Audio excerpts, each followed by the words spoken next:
बिस्मिल्लाहिर्रहमानिर्रहीम नाज़रीन, उम्मीद और दुआ करता हूँ कि आप लोग जहाँ जहाँ पर होंगे खैर आफियत से होंगे। नाज़रीन, अभी 26वीं आईनी तरमीम के ऊपर इस मुल्क के अंदर बहस जारी है और उसके सम्राट आईनी बेंच एक तरफ है, अपना काम कर रहा है, लेकिन डिफरेंट कॉन्ट्रोवर्सीज आए दिन आपको और मुझे देखने को मिलती हैं। अब कुछ कॉन्ट्रोवर्सीज जो हैं वो इस्लामाबाद हाई कोर्ट से आ रही हैं कि क्या दूसरी हाई कोर्ट से जजेस को ट्रांसफ़र करके इस्लामाबाद हाई कोर्ट लाया जा सकता था।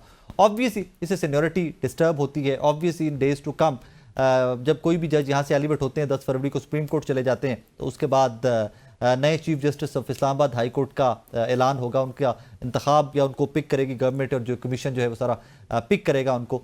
तो वहाँ पर भी आकर मामलात डिस्टर्ब होते हैं। आज वकला ने जहाँ पर एहतजाज किया तो वहीं पर 10 फरवरी को वकला ने एहतजाज की कॉल भी दे रखी है इस्लामाबाद के अंदर। What is going to happen, ये आइन इसके बारे में क्या कहता है? और मेरे नज़दीक आइन से ज़्यादा यहाँ पर जो नुक्ता हाईलाइट किया जाना चाहिए दैट इज़ इंटेंट। ज़रूरत क्या पड़ गई इस्लामाबाद हाई कोर्ट में एट वंस जजेस दूसरी हाई कोर्ट से लेके आने? इसी इंटेंट पे बात करते हैं और क्या ये वाकई में एक नई वकला तहरीक का आगाज़ होने जा रहा है इस सारे मामले से। मेरे साथ स्काइप पर मौजूद हैं जनाब साद रसूल साहब, माहिर कानून है मियाँ रऊफ अता साहब, सदर बार हैं। बैरिस्टर साहब, साद रसूल साहब आपकी जानी पहले आऊँगा। सर, सिर्फ मेरी दरख्वास्त पर एक टाइम लाइन ज़रा बना दीजिए हमारे नाजरीन के लिए कि ये जो जुडिशल केओस नजर आ रही है ये कब से रिसेंटली स्टार्ट हुई और इसकी टाइमलाइन क्या है? बाकी डेप्थ में बाद में बात करते हैं इस पे। देखिए, मैं एक दो जुमलों में गुजारिश करूं कि वैसे तो हम इसकी टाइमलाइंस बहुत मुख्तलिफ तरीकों से बना सकते हैं, लेकिन अगर कंप्लीट टाइमलाइन बनानी हो तो ये जुडिशल केओस इफेक्टिवली शुरू हुई उस वक्त से जब माजी के चीफ जस्टिस उमर अता बंदयाल साहब ने फैसला दिया कि इतने दिन के अंदर आप इलेक्शंस कंडक्ट करते हैं, लाहौर के अंदर इलेक्शंस होल्ड करते हैं। उस फैसले को, जब सुप्रीम कोर्ट के फैसले को, जो कि बाइंडिंग था तमाम एग्जीक्यूटिव अथॉरिटी पे, लेकिन उस वक्त की हुकूमत जो कि इफेक्टिवली पीडीएम की कंटिन्यूएशन थी, उसको कबूल नहीं था, तो ना उस फैसले को माना गया बल्कि इंतज़ार किया गया कि चीफ जस्टिस साहब जिन्होंने किसी वजह से ना कंटेम्प्ट इशू की ना कुछ और किया, लेकिन फैसला भी पड़ा रहा, ना किसी का कोई कॉन्सिक्वेंस हुआ, इंतज़ार किया गया और आहिस्ता आहिस्ता चीफ जस्टिस साहब का टेन्योर ख़त्म हुआ। जस्टिस काजी फाइज ईसा साहब आ गए।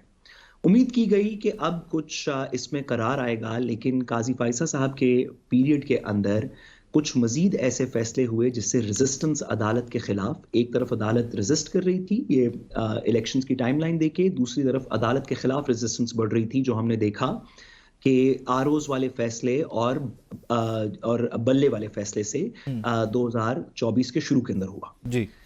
ये इसके खिलाफ एक आवाज उठनी शुरू हो गई कि क्या सुप्रीम कोर्ट ऐसे ही चलेगी या सुप्रीम कोर्ट में अभी भी कुछ ऐसे अनासर हैं जो किसी तरह से एक पैरिटी के साथ आइन और कानून के मुताबिक फैसले करेंगे, जिसमें पॉलिटिकल पैरिटी नजर आ रही हो, जिसमें आवाम की आवाज नजर आ रही हो। ये तमाम चीज़ें इस रेजिस्टेंस को कि पॉलिटिकल पैरिटी वाकई होनी चाहिए सुप्रीम कोर्ट के अंदर, इंडिपेंडेंस होनी चाहिए, आवाम की आवाज़ का कुछ पास होना चाहिए। हमने देखा 12 जुलाई के फैसले के अंदर जब सुप्रीम कोर्ट के, डिस्पाइट द फैक्ट कि उस वक्त के चीफ जस्टिस माइनॉरिटी में थे, सुप्रीम कोर्ट के 15 मेंबर बेंच ने 8 मेंबर की मेजॉरिटी से मखसूस नशिस्तों का केस पीटीआई के हक के अंदर फैसला कर दिया। सॉरी, माजरत, एक इसमें दरमियान में मैं बात भूल गया कि और इससे कुछ अर्सा पहले साल के शुरू में 6 जजेस ने, इस्लामाबाद हाई कोर्ट ने एक खत लिखा जिसकी वजह से बहुत ज्यादा वाबेला हुआ कि क्या जुडिशल इंडिपेंडेंस को खत्म किया जा रहा है, क्या जुडिशरी को अंडरमाइन किया जा रहा है या नहीं किया जा रहा अपनी मर्जी के फैसले लेने के लिए। इस पूरी बात को मजीद तकवीयत इस बात से मिली कि जो फैसले हुकूमत वक्त के खिलाफ थे, जैसे कि मखसूस नशिस्तों वाला फैसला हो या इलेक्शन करवा देने वाला फैसला हो, उसको तो अप्लाई ही नहीं किया गया। और जहां पे हुकूमत के हक में फैसले आ रहे थे उनको मनोअन तस्लीम कर लिया गया और उसके ऊपर इम्प्लीमेंटेशन की गई। इस बात की एक खलिश जुडिशल सिस्टम के अंदर मौजूद थी, जो कि और इसी की कड़ी है कि इस्लामाबाद हाई कोर्ट से कुछ जजेस ने कहा कि जोर जबरदस्ती करने की कोशिश की गई। जब इस पे आवाज थोड़ी सी ज्यादा उठी तो इस हुकूमत ने फैसला किया कि हमें परमानेंटली इसका कोई सोल्यूशन करना चाहिए, और उस परमानेंट सोल्यूशन का मतलब था 26वीं तरमीम, जिसमें हुकूमत ने एक अपनी पार्लियामेंट्री कमेटी, जिसमें हुकूमत की मेजॉरिटी है प्रोपोर्शनल रिप्रेजेंटेशन से, उसके थ्रू चीफ जस्टिस साहब को पिक कर लिया, जो सीनियरिटी के अंदर नंबर 1 पे नहीं थे, और एक अपने डोमिनेटेड जुडिशल कमीशन से, जिसमें हुकूमत के मेंबरान सबसे ज्यादा तादाद में हैं या उनके स्पॉन्सर्ड मेंबरान ज्यादा तादाद में हैं, उसके थ्रू एक आईनी बेंच बनाया और आईनी बेंच के सामने हुकूमत के जो सेंसिटिव सर यहाँ पे मैं दरखास्त करूंगा, प्लीज रुक जाइए जरा, यहाँ पे मैं दरखास्त करूंगा, प्लीज रुक जाइएगा, क्योंकि मियां रऊफ साहब भी हमारे साथ हैं। रऊफ साहब, आईनी बेंच तक साद रसूल साहब हमें लेके आ गए। सर यहाँ पर अब जो जजेस ट्रांसफर होके आए हैं, मैंने देखा कि आपकी बार का एक लेटर भी सर्कुलेट कर रहा है, आप तो मुत्तफिक है ना सर कि कुछ भी गलत नहीं हो रहा, all is well in Islamabad high court? कि वो जो तारीख थोड़ा सा माजी बयान करे उस पर भी काफी बात हो सकती है। उमर अता साहब, बंदयाल साहब के हवाले से भी कुछ जो उनकी एफिलिएशन किसी दूसरी पार्टी की तरफ से थी, वो भी एक क्वेश्चन है उसमें। बहरहाल मैं इसको आगे लेके सर आप एक साबिका चीफ पे कह रहे हैं कि किसी पार्टी से एफिलिएशन थी उनकी, यानी उनकी झुकाव था, उसके हवाले से कुछ चीजें मंजरियां पे भी आई जो अखबार सर सदर सुप्रीम कोर्ट बार कह रहे हैं कि साबिका चीफ जस्टिस का एफिलिएशन एक पार्टी से था। थोड़ा सा उनके हवाले से कुछ जो, अब मैं इसमें आगे खैरात की बात करता हूँ। उसमें ये जो ट्रांसफर हुई है, ये देखें आईन का आर्टिकल 200 जो है, ये दस्तूर के ताबे रह के तमाम इस प्रोसीजर को मुकम्मल किया गया है। आर्टिकल 200 जो है, ये सदर पाकिस्तान इस्लामी जमहूरिया पाकिस्तान को ये बिल्कुल चीज़ का अख्तियार देता है कि वो किसी भी जज को बजुज उसकी रजामंदी के एक हाई कोर्ट से दूसरी हाई कोर्ट में उसका तबादला कर सकता है। लेकिन उसके लिए कुछ कदगन ये लगाई गई कि उसके लिए चीफ जस्टिस पाकिस्तान से मुशावरत और रेलिवेंट हाई कोर्ट्स के चीफ जस्टिस से भी मशावरत का होना लाजमी है। तो ये तमाम चीज़ें जो है, ये उसके मुकम्मल होने के बाद, इस मुशावरत का अमल मुकम्मल होने के बाद, उसके बाद ये ट्रांसफर का जो ये अमल में लाई गई है। सर इन शॉर्ट आपका कहने का मतलब है ऑल इज वेल, कुछ गलत नहीं है, मतलब आप ये कह रहे हैं ना, that is what you trying to say. आइन से मावरा कोई काम नहीं किया गया, दस्तूर के ताबे रह के तमाम ये जो अमल है मुकम्मल किया गया है। तो इसमें मेरा ख्याल मुझे बदनीति ढूंढने या आपको नहीं ढूंढनी चाहिए या किसी और को, ये एक आइन के तहत सारा काम मुकम्मल किया गया है। सर इन जजेस में से तो किसी को सियासी जमात से ताल्लुक तो नहीं है किसी का? कोई ये किसी का कुछ नहीं है, ये सारे इंडिपेंडेंट हैं, ये अपनी अपनी हाई कोर्ट से आए हैं। पाकिस्तान वफाकी जमहूरिया है, एक जमहूरिया है, उसमें तमाम सूबों का, ये इस्लामाबाद हाई कोर्ट कैपिटल में वाक़या है, तमाम सूबों की नुमाइंदगी होना जरूरी है ताकि उनको एहसास हो कि हमारा भी वहाँ भी कुछ हिस्सा है उसमें। तो सर इंटेंट आपके नजदीक यहाँ पे मैटर नहीं करती? इन पोस्टिंग्स की इंटेंट भी प्योर है, बिल्कुल नेक अमल है कि बिल्कुल साले अमल किया गया? क्यों नेगेटिविटी आप इसमें तलाश कर रहे हैं? इसमें कोई ऐसी बात नहीं है। ये अभी जब मेरे ख्याल में कोई ऐसी चीज इसमें अभी नजर नहीं आ रही। इसमें आज चीफ जस्टिस पाकिस्तान ने भी कहा है कि ये इसको मैं गुलदस्ता बना रहा हूँ। अभी बैठे जो एग्जिस्टिंग जो इसकी जो फॉर्मेशन है हाई कोर्ट की, उसमें भी देख लें, कुछ पिंडी और इस्लामाबाद से 3 या 4 जजेस बैठे हुए हैं, पिशावर केपीके से 1 या 2 जजेस वहां से हैं, बलोचिस्तान से 1 जज बैठे हुए थे। अगर सिंध से और बलोचिस्तान से कोई अगर जज आ गए तो मेरे ख्याल इसमें वावेला नहीं करना चाहिए, इसको अप्रिशिएट करना चाहिए। Fair enough. साथ साहब यहाँ पे रोकने का पर्पस सिर्फ ये था कि मैं आप दोनों को साथ साथ लेके चलता। रऊफ साहब काफी गौर से आपकी गुफ्तगू सुन रहे थे। सर कभी आपने तारीख में सुना है कि किसी जज का ताल्लुक किसी सियासी जमात से हो?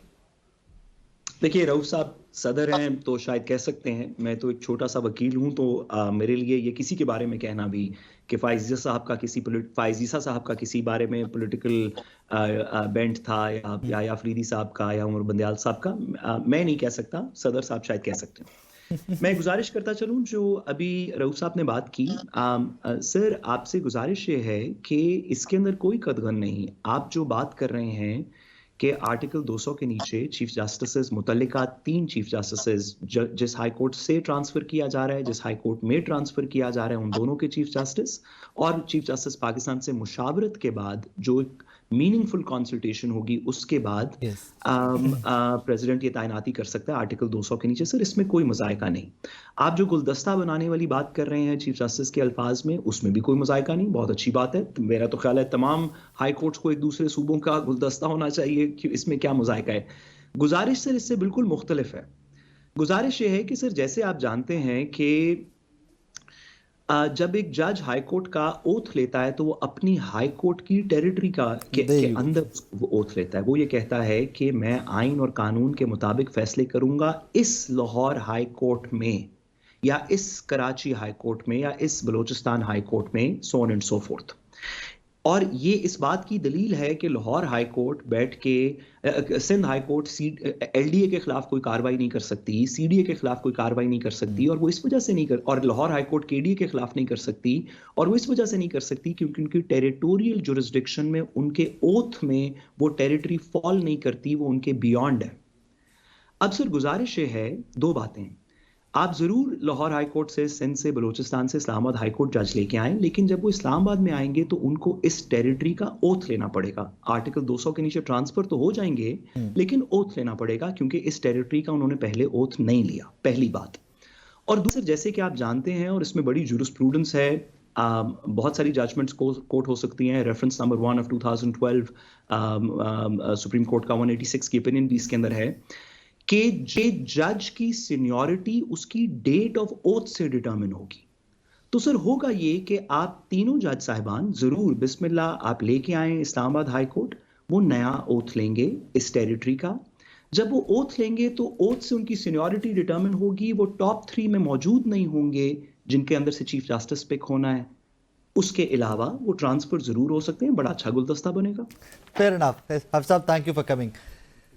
हम एग्जैक्ट इस पॉइंट पे आ रहे थे कि जो ज्वाइनिंग डेट वहाँ से जो ओथ लिया लाहौर हाई कोर्ट पे, पेशावर हाई कोर्ट पे, अब वहाँ से ट्रांसफ़र होने के बाद अब यहाँ पर ओथ दोबारा से लेना पड़ेगा या वही ज्वाइनिंग डेट से? अच्छा, बिस्मिल्लाहिर्रहमानिर्रहीम। राय साहब आपका बहुत शुक्रिया। साकिब, बात सीधी सी है कि दुनिया के तकरीबन 100 ममालिक ऐसे हैं जिनके कॉन्स्टिट्यूशन है, वहाँ पे ट्रांसफ़र ऑफ जजेस का एक है, और स्पेशली जो है आपके जो फेडरल कोर्ट्स हैं या उसके बाद आपका जहाँ पे कॉमन लॉ सिस्टम है, वहाँ सब के ऊपर ट्रांसफ़र ऑफ जजेस की एक प्रोविजन मौजूद है। ठीक है। हमारे जो नेबरिंग कंट्री है इंडिया, वहाँ के ऊपर भी आर्टिकल 222 जो है वो मौजूद है कि जिसके अंदर एक प्रोसेस का जिक्र है, और वो प्रोसेस जो है वो हमारे से मिलता जुलता है। हमारे प्रोसेस के अंदर ये है कि कंसर्न्ड हाई कोर्ट का जज जिसको आपने लेके आना है दूसरे हाई कोर्ट के अंदर, उसकी कॉन्सेंट ज़रूरी है। इंडिया ये कहता है कि नहीं, प्रेसिडेंट ऑफ पाकिस्तान और सिर्फ एक चीफ जस्टिस, जहाँ से लेना है उस चीफ जस्टिस की भी कॉन्सेंट नहीं चाहिए, जहाँ जाना है उसकी भी नहीं चाहिए, वो उसको ट्रांसफ़र कर सकते हैं। और जब वो ट्रांसफ़र उसको कर सकते हैं तो जिस जज को ट्रांसफ़र किया जा रहा है उसको आप एक राइट ऑफ रिप्रेजेंटेशन देते हैं। अब दुनिया के अंदर जिस तरह मैंने कहा कि हर मुल्क के अंदर जिसका रिटन कॉन्स्टिट्यूशन है उसके अंदर एक प्रोविजन जो है वो मौजूद है। मतलब अमेरिका के अंदर अगर सारी सुप्रीम कोर्ट है तो उनकी जो फेडरल कोर्ट्स है वहाँ पे है। बरतानिया के अंदर जो है वो मुख्तलिफ जो उनकी हाई कोर्ट्स के नीचे सेक्शंस है। अब दुनिया के किसी मुल्क के अंदर जो है वो सेकेंड ओथ का कॉन्सेप्ट नहीं है। इंडिया ने जितने भी जजेस ट्रांसफ़र किए हैं from one high court to another, आज तक किसी ने दूसरा ओथ नहीं लिया। आपने अपने मुल्क के अंदर 3 जजेस ट्रांसफ़र किए हैं इसी प्रोविजन के अंदर, 2008 में भी किया, 10 में भी किया, 11 में भी किया, सवाए उसके कि अब एज ए चीफ जस्टिस आए तो उन्होंने एज ओथ लिया। कभी भी किसी जगह ट्रांसफ़र ऑफ जज के ऊपर ओथ नहीं लिया जाता। बंद।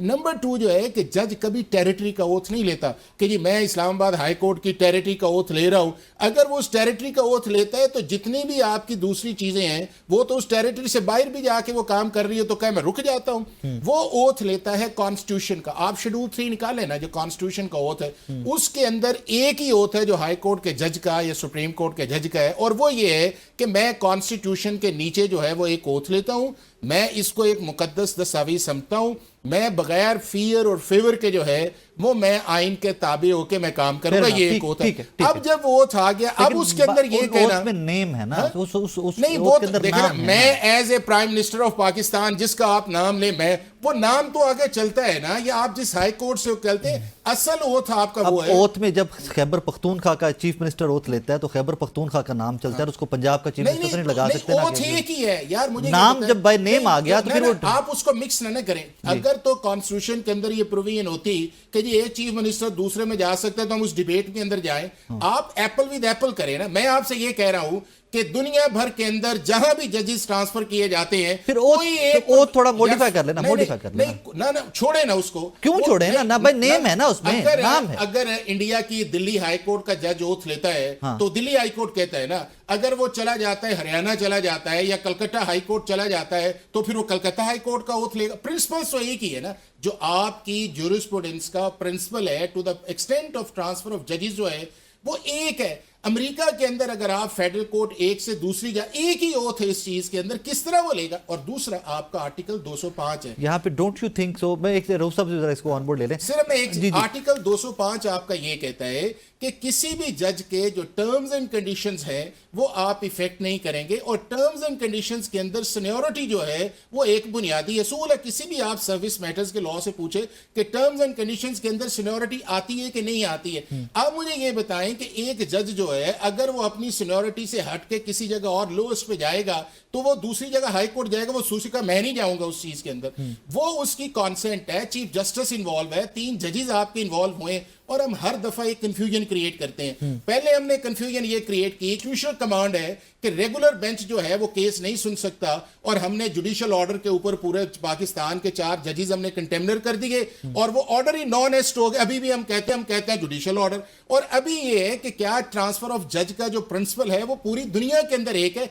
अगर कोई मुझे ये बता दे कि किसी एक जगह ट्रांसफर हुआ है और उसने दूसरा ओथ लिया है तो बात समझ में आ गई है। अगर वो नहीं है तो इसका मतलब ये है कि सिर्फ हम अपनी ख्वाहिश के मुताबिक इंटरप्रिटेशन कर लें, वो और बात है। और ये क्या पाकिस्तान का चीफ जस्टिस जो है उसने आंखें बंद की हुई हैं कि जी वो जब करे और उसको आज सीनियरिटी इशू हुई है और फॉरेन, ये आप क्या कर रहे हैं? तो थोड़ा सा हमारे कॉन्स्टिट्यूशन को, हमारे जजेस को थोड़ा सा स्पेस दें। पीका एक्ट में तरमीम हो गई है, बहुत सारी बातें हम कर नहीं सकते, लेकिन कहाँ आंखें खुली हैं, कहाँ बंद है, वो अवाम बेहतर जवाब देते हैं ना। देखिए अवाम कंटेम्परेरी है, उसका अवाम जवाब देते हैं ना, ज्यादा आप और मैं सिर्फ नहीं जवाब दे सकते, अवाम भी जवाब देते हैं। नाज़रीन, एक छोटे से ब्रेक का कहा जा रहा है, मेरे साथ रहिएगा, ब्रेक के बाद वापस आ रहे हैं।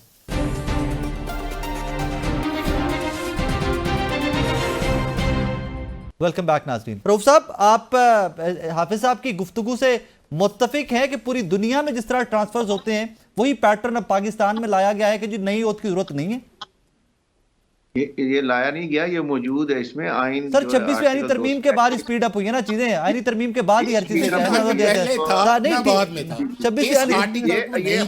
200 का नहीं छेड़ा गया ना, लेकिन अब ये सारी जो सीनियरिटी 3 में से उठाना चीफ को, ये तो सारा कुछ 26वीं आईनी तरमीम के बाद है ना, टॉप 3 में से लेके। वो भी नहीं है, वो भी इसलिए आपने अपने जुडिशियल कमीशन के अंदर कहा हुआ है फिर वहां पे सीनियरिटी आए, और लाहौर की जो सीनियरिटी थी वो कॉन्स्टिट्यूशन के अंदर लिखा हुआ था जो हमने डाली है, ये हमने लाहौर जी अता साहब, ये देखें, ये अपॉइंटमेंट बाय ट्रांसफर है, अपॉइंटमेंट बाय इनिशियल रिक्रूटमेंट नहीं है, तो लिहाजा इसका जो 194 का इतलाक यहाँ पे नहीं होता। ये अपॉइंटमेंट बाय ट्रांसफर है। जब ट्रांसफर होके यहाँ पे आ गए तो वो अपनी सीनियरिटी को कैरी करेंगे, जिसको चेंज नहीं किया जा सकता, आल्टर नहीं किया जा सकता, वो रिटेन करेंगे तो साथ आएगी। तो जो उनकी पोजीशन बनती होगी वो राइट पोजीशन उनको असाइन कर दी गई है।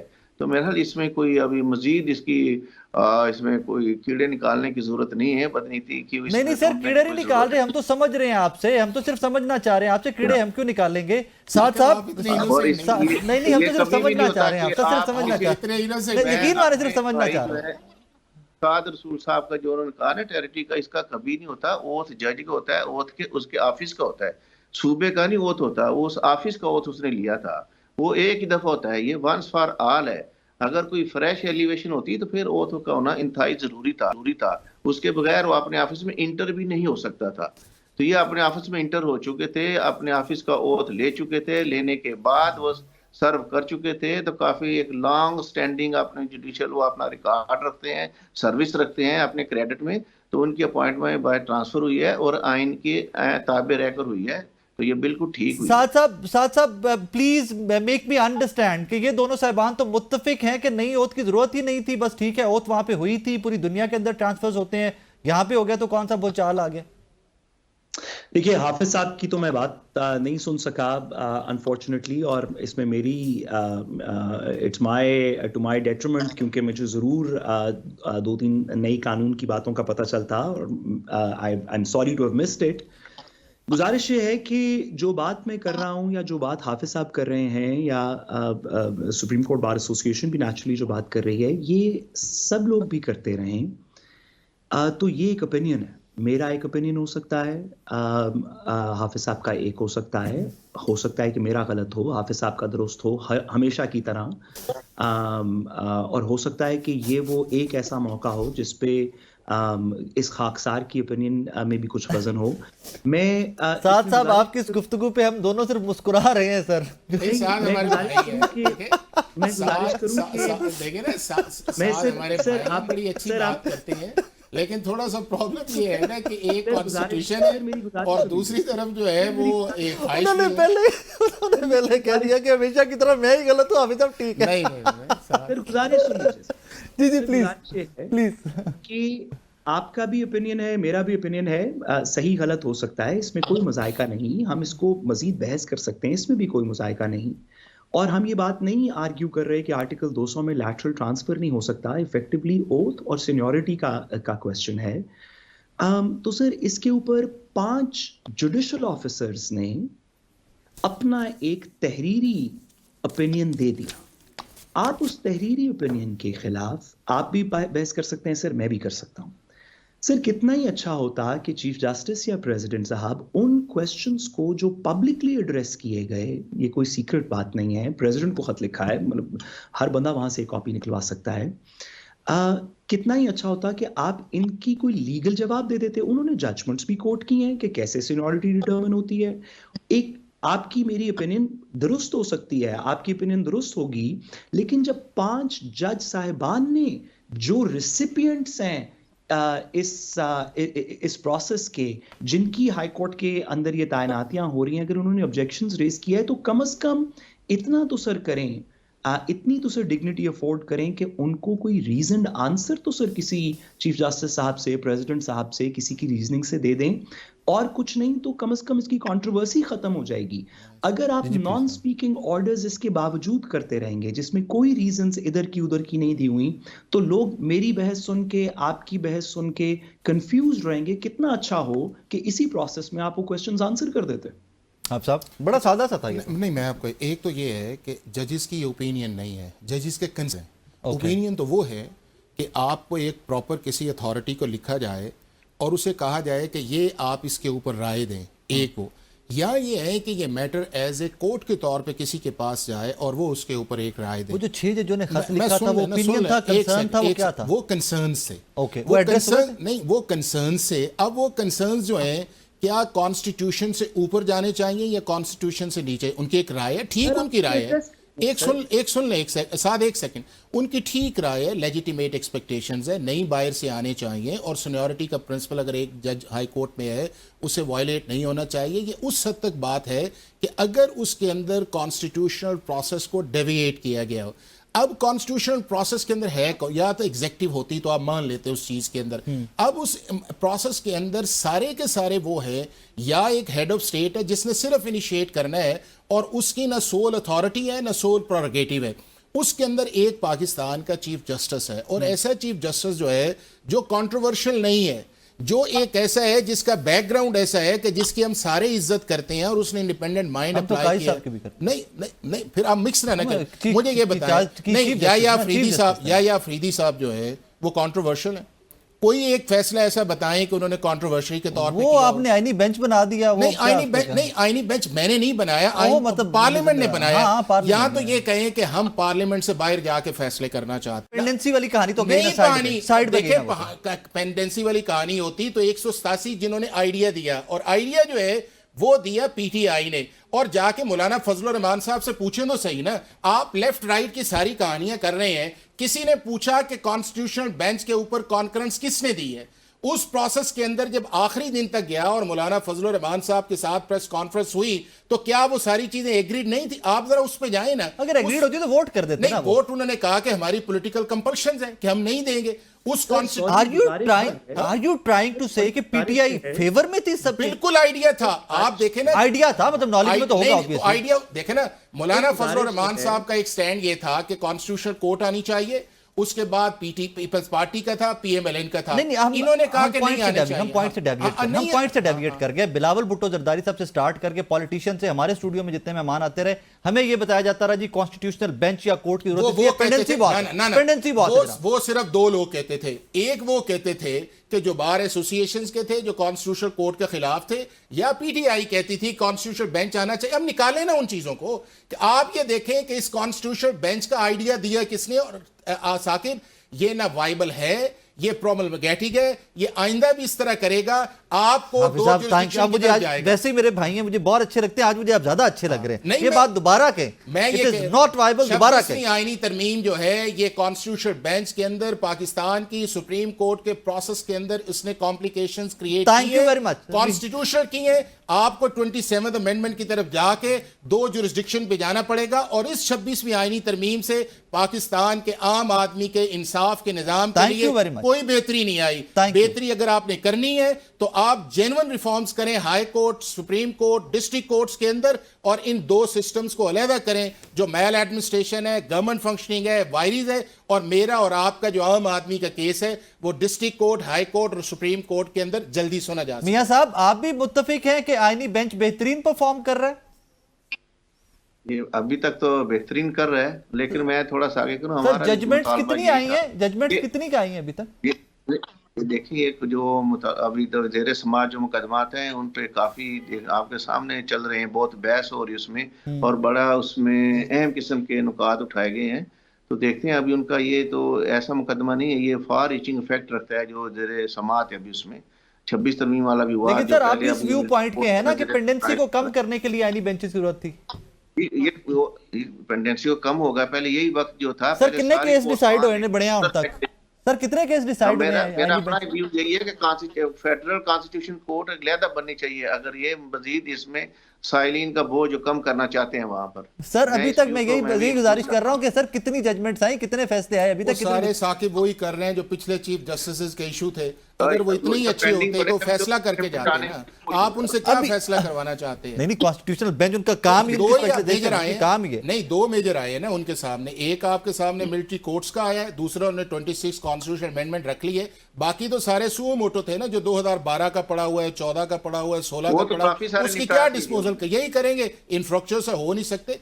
साकिब ये मान लेना चाहिए कि सुप्रीम कोर्ट के अंदर सुओ मोटो जो केसेस थे वो टाइम बीइंग के अंदर टाइम सिचुएशन को एड्रेस करने के लिए हाईलाइट होता था। इशू हाईलाइट किया, उसके बाद उसको बैकबर्न के अंदर डाल दिया। नाज़रीन यहाँ पर वक्त हुआ एक ब्रेक का। ब्रेक के बाद वापस आपकी खिदमत में हाजिर होते हैं, हमारे साथ रहिएगा।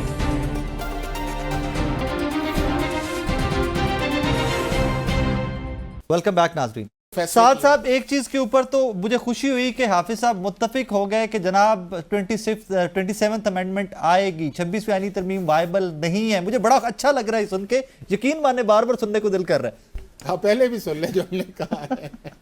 सर बात यह है कि हाफिज साहब की ये बात सुन के हमें तो थोड़ा सा डर लग रहा है। उन्होंने 26 में जो किया है पता नहीं 27 में हमारे साथ क्या करेंगे। साथ नहीं वो बंदे आइडेंटिफाई करे कौन कौन है। जी जी सर हम सिर्फ आपसे गुजारिश ये कर रहे हैं कि हम इधर ही रहना चाहते हैं और यहीं पे थोड़ा इंसाफ के लिए भी तकदो करना चाहते हैं। आप जरूर लाएं 27, 28, 29। उसमें से मेहरबानी करके इस तरह जरूर कीजिएगा कि अगर मेरा और हुकूमत का कोई मसला पड़ जाए तो जिस बेंच के सामने मैं जाऊं वो हुकूमत ने जो उस मुकदमे में फरीक है उसने पिक ना किया हो। अगर मेरी कोई खलिश हुकूमत के खिलाफ हो तो मैं एक ऐसे हेड ऑफ जुडिशरी को अपील ना कर रहा हूं जो हुकूमत की मर्जी से की बगैर तैनात हो नहीं सकता था।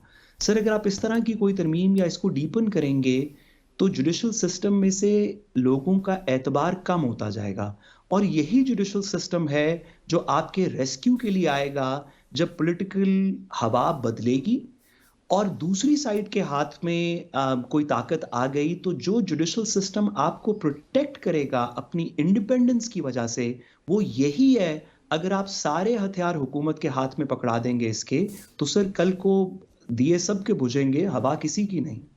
हाफिज साहब की हवा साथ ही चलती है सर। हाफिज एक चीज़ बताओ, साहब ये बिल्कुल बात मुनासिब है कि बेंचेस के अंदर केसेस की इंटरेस्टमेंट जो है उसके अंदर जुडिशरी का इंडिपेंडेंट रोल आना चाहिए। लेकिन जब आपने कॉन्स्टिट्यूशनल बेंच बनाया और उसकी जुरिस्डिक्शन आपने डिफाइन कर दी तो ऑटोमेटिकली अब वो मामले वहाँ पे जाने हैं। अब ये है कि आपने तो उस कॉन्स्टिट्यूशनल बेंच को ही क्वेश्चन मार्क कर दिया है ना, कि आपने ये कहा कि जी चूंकि ये बेंच बन गया है तो इस पे क्वेश्चन मार्क है और चूंकि ये बेंच गवर्नमेंट ने बनाया तो क्वेश्चन मार्क है। तो बेहतर ये नहीं है इस चीज़ के अंदर है कि आप इस सारे प्रोसेस को दो जगह जाने दें और वहां के ऊपर जाके एक आपकी वो अदालत हो जिसकी तरफ आप सब इशारा कर रहे हैं कि पाकिस्तान के आम आदमी के केसेस, और दूसरे वो इंटरनली जाने कि किसी एक को देना है या नहीं देना। सिर्फ ये बात ही मैं आपको बताता हूं कि कॉन्स्टिट्यूशनल कोर्ट इसलिए नहीं बन रही थी या इसलिए नहीं बनाई नहीं गई कि एक एप्रीहेंशन ये था, चूंकि उसके अंदर आपकी 68 साल आपने एज रखी, एप्रीहेंशन ये था कि शायद जो फॉर्मर चीफ जस्टिस या उस वक्त चीफ जस्टिस थे शायद वो कॉन्स्टिट्यूशनल कोर्ट के जाके चीफ जस्टिस लग जाए। ये वो एक बुनियाद थी जिसकी बुनियाद के ऊपर जो है वो सारे का सारा प्रोसेस था, उसको आपने रिवर्स किया। अब जब आपने रिवर्स किया, रिजल्ट्स क्या निकला? रिजल्ट्स क्या निकला कि कॉन्स्टिट्यूशनल बेंच क्वेश्चन मार्क हुआ, आपका फिक्सेशन ऑफ तरीकेकार जो नहीं होना चाहिए एग्जीक्यूटिव का रोल जो है। अगला क्या आया? जजेस की रिफ्ट आई। पाकिस्तान में पहली दफा जो है एक जज साहब जो है अपने 4 ब्रदर जजेस को कंटेम्नर कर रहे हैं। उसके बाद आगे ये आया, रोज इशू आ रहा है। सिनेरियो इस्लामाबाद हाई कोर्ट से भी आएगा, ऐसा ही सिनेरियो इस्लामाबाद हाई नहीं, मैं आपसे यही गुजारिश कर रहा हूं ना, तो बेहतर ये है कि फार रीचिंग के लिए, आगे जाने के लिए हमें उस सोच, और अगर गवर्नमेंट जो है उस वक्त 68 साल वाले मामले के ऊपर ना लेके आती उस चीज के अंदर, और सब इस चीज पे देखे ना, कॉन्स्टिट्यूशनल कोर्ट के अंदर कोई नया आइडिया तो नहीं था, सीओडी के अंदर भी आया, पीटीआई ने बाद के अंदर जो फॉर्मर प्राइम मिनिस्टर ने इंडोर्स किया, मौलाना फजल रहमान ने उसके अंदर इंडोर्स किया। किसी जगह आपने ये नहीं कहा होगा कि इन्होंने ये कहा हो कि जी कॉन्स्टिट्यूशनल बेंच, आइडिया ये दिया गया, देखे जी अंदर शरीयत का बेंच है तो ये यार शरीयत का बेंच ऑल टुगेदर डिफरेंट है। वो शरीयत कोर्ट के केसेस आते हैं, उलमा जज बैठते हैं, आप बैठते हैं, पाकिस्तान के हर केस के अंदर क्वेश्चन ऑफ लॉ है। अब ये अभी भी चीज़ ये है कि मेरा ख्याल है कि हमें लर्न करना चाहिए, और सिस्टम की बेहतरी के लिए इन जजेस को इस कंट्रोवर्सी से निकालने के लिए हमें दोबारा मिल बैठ के इस पाकिस्तान की पार्लियामेंट की पॉलिटिकल पार्टीज को बैठ के एक वे फॉरवर्ड के अंदर जाना चाहिए कि जिसके अंदर पाकिस्तान का अदालती निजाम ए पॉलिटिकल, ट्रांसपेरेंट, मेरिट बेस्ड और इंस्टेंट जस्टिस वाला। रऊफ साहब, सादा सी बात जो मुझे एहसान साहब की गुफ्तगू समझ आ सकी है कि हुकूमत ने 26वीं आईनी तरमीम से पहले होमवर्क कंप्लीट नहीं किया हुआ था, और अब 27वीं में अभी जो 26वीं में जिस तरह हुई 26वीं आईनी तरमीम और जो हुआ इस मुल्क के अंदर, लग ये रहा है कि 27वीं का भी कोई इंदिया दे दिया हाफिज साहब ने, और वहां पर भी होमवर्क कंप्लीट कोई नहीं दिखाई नहीं, इवन सारे कह रहे हैं कि आनी चाहिए, लेकिन वो कोई होमवर्क कंप्लीट वहां पे भी होना कोई नहीं है, वहां पे भी कोई नहीं है। देखिए, जब शुरू में ये मशावरत का अमल शुरू था मुख्तलिफ सियासी पार्टीज के दरमियान, तो उस वक्त भी ये बात थी कि constitutional court, federal constitution court जो है वो तश्कील पाएगी। लेकिन वहाँ पे ये जो किसी सियासी पार्टी की तरफ से मुतालबा आया कि वहाँ पे कॉन्स्टिट्यूशनल कोर्ट की बजाय इसका एक अंदर ही एक बेंच तश्कील दे देते हैं वहाँ पर, और दूसरा मुतालबा उनका था कि सिविलियन का जो है मिलिट्री कोर्ट में ट्रायल ना किया जाए। तीसरा उनका मुतालबा था कि वहाँ पे चीफ जस्टिस, जो दैन चीफ जस्टिस है, उनकी मुद्दत मुलाजमत में एक्सटेंशन ना की जाए। ऐसा ना हो कि उनकी मुद्दत मुलाजमत जो एक्सटेंशन हो जाएगी तो उसमें काफ़ी सारे जजेस जो पीछे हैं वो रिटायर हो जाएंगे। इन 3 बातों को, उनकी बातों को मान लिया गया, और ये चीज़ें ख़त्म करने के बाद कॉन्स्टिट्यूशनल बेंच का जो था वो फिर ये तश्कील दिया गया, कॉन्स्टिट्यूशनल बेंच जो बनाया गया। लेकिन हमारा मुतालबा तो यही था कि फेडरल एक लहदा सेपरेट फेडरल कॉन्स्टिट्यूशनल कोर्ट बना दी जाए, ताकि ये जो सूबों के दरमियान मामलात हैं, आइनी मामलात हैं, इस तरह के तो सारे मामलात हैं वहाँ चले जाएं, ताकि जो आम साइलिन का जो वक्त जो सुप्रीम कोर्ट में जो ज़ेर अल्तवा काफ़ी अरसे जो केसेस हैं उनको देने की बजाय सियासी मुकदमात में सर्फ हो जाता है। तो उस वक्त के सारे मुकदमात आई सुप्रीम कोर्ट का पूरा साल का रिकॉर्ड देखे उस वक्त का, उस सियासी मुकदमात में उलझती रही।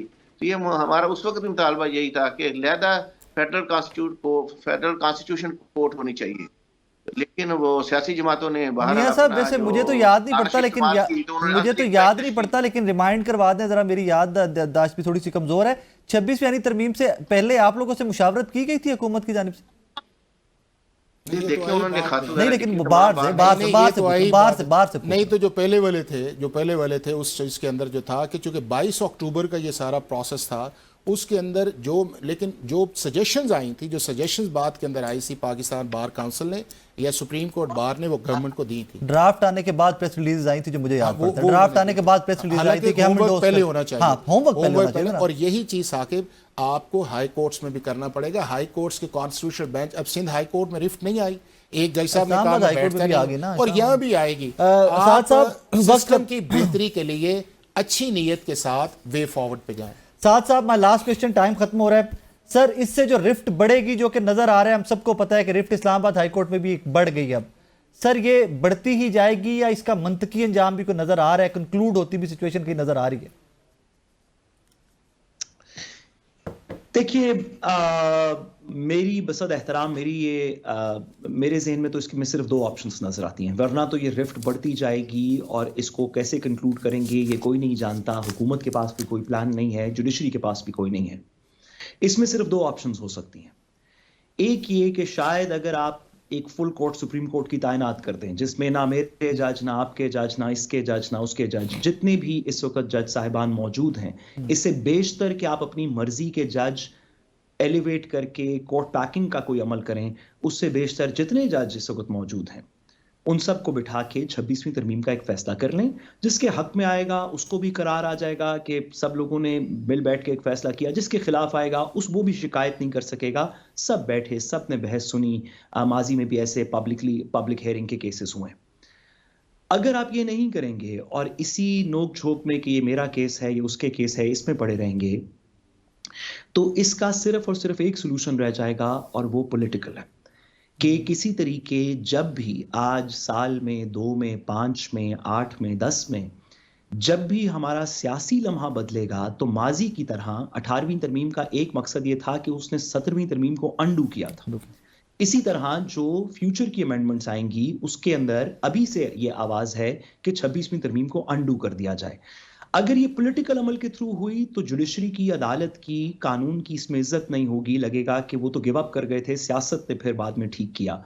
बहुत अच्छा हो कि इसके अंदर अदालत कुछ अपने लिए, अपनी इंडिपेंडेंस को खुद प्रोटेक्ट करे, और उसका मुझे अमल सिर्फ और सिर्फ फुल कोर्ट नजर आती है। Sir thank you very much. इस दुआ के साथ इजाज़त दीजिए कि जो भी हो आपके मेरे लिए बेहतर हो। रीज़न कि ये जो केओस कोर्ट से स्टार्ट होकर पार्लियामान से अवाम तक पहुंचती है, इवेंचुअली टारगेट आप और मैं है ना, नुकसान तो मुल्क का हो रहा है।